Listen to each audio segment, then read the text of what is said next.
concept's pretty simple in the sense that what we're trying to achieve is a Gorbals tenement building in mid-1930s Glasgow.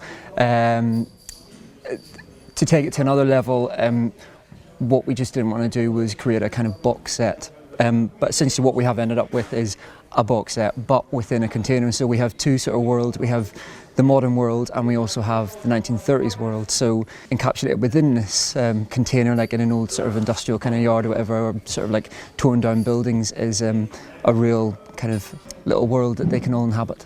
In the same way as all sort of design process kind of work, it's 50-50 kind of between designer and director. So we wanted to create a kind of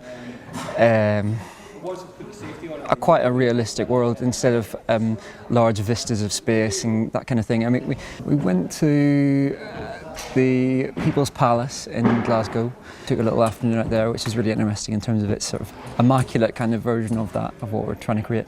Lots of books, lots of research, lots of internet kind of searching, and just creating a kind of folio of images basically, and reading other people's accounts of that kind of living as well was really useful. And so from that then you kind of get into the model box in that kind of way, and also it's about creating something that's visually acceptable as well as, you know, as well as geographically right in terms of the space and that sort of thing.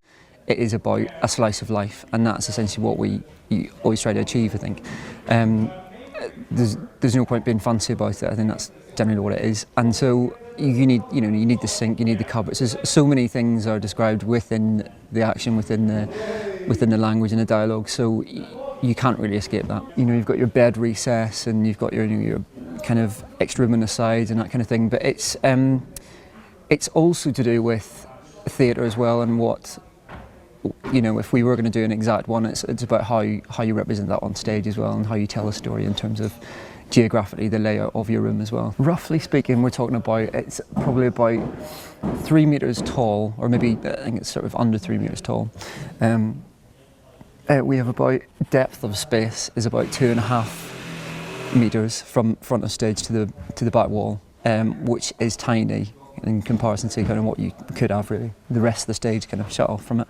And width, I reckon, is about, I'm not entirely sure, but I think it's about 7 metres in total. It's pretty tiny, and at one point I think we've got, I probably said we've got probably about 12 people on stage at one time, kind of crammed into this little matchbox of a thing. Also we've got probably about 3-4 chairs, we've got a kitchen table, we've got extra cabinets, we've got the beds, we've got mattresses, we've got stuff in cupboards. It's just sort of junk, and kind of there's just no space to move generally, and it'll be really interesting. And slightly nerve-wracking at the same time, but really interesting. The way Graham's worked in the process of the rehearsals is that they have had most of these props and been working to the confines of the space for about 5 weeks now. So hopefully it'll just be adding walls, so the details in there and stuff. So when we come to doing it technically in a couple of days' time, I think hopefully it'll just be like it fits in around them, I think. The drama and the kind of the tension that goes on within the constraints of, you know, say 4 metres by 2.5 metres will hopefully be really intense, and